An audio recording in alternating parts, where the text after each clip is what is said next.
Chanda in Nakuru County. Alano Chanda, good morning. Talk to us, the kind of the sort of preparation that have been put in place by the county governments in Rift Valley region. Well, Brenda, as you've said, is that this is the Rift Valley region, and remember that the COVID-19 pandemic that has unsettled not only the country but the whole world at large. Remember that all the normal daily activities have been unsettled, and remember that the government has been issuing directives. Even the learning institutions have now closed down. Remember that we've also talked to the county governor of Nakuru, the CEC for Health, that is Zachary Gishugi here.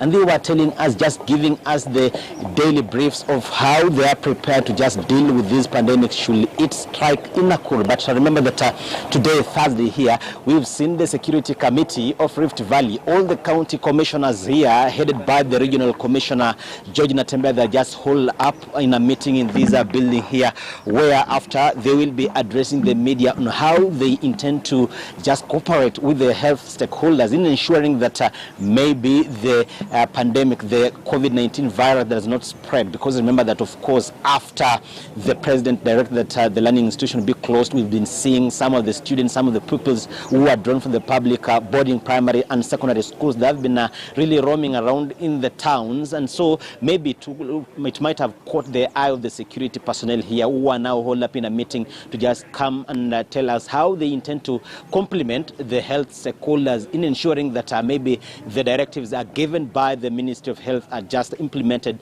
at this level. Because remember that the directive may be given, yes, at the top, but they really need all the stakeholders to come together, put together their heads and ensure that all the directives given by the head of state, given by the Ministry of Health, they are implemented fully so that this pandemic, this virus cannot spread further. But Brenda, we've been making impromptu visits, spot checks in all the public places. We've seen the Matatu terminal, we've seen the Boda sheds, we've seen the Mamamboga sheds, and I can now authoritatively just report that yes, most of them at 80% they have complied.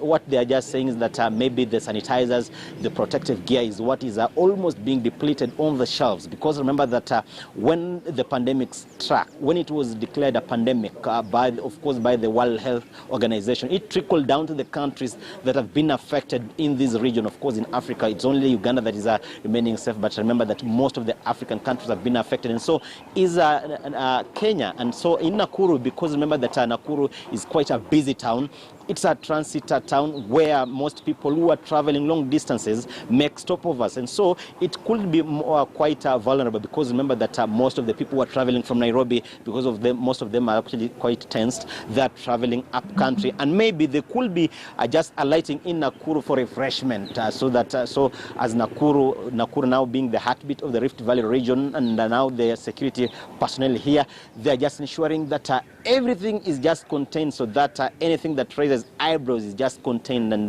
to just ensure that no tension is raised in Nakuru and Rift Valley at large. But Brenda, we are waiting for the security personnel here, of course, led by the Rift Valley Regional Commissioner, George Natembeya, and of course all the regional commissioners, or the county commissioners from the various counties here.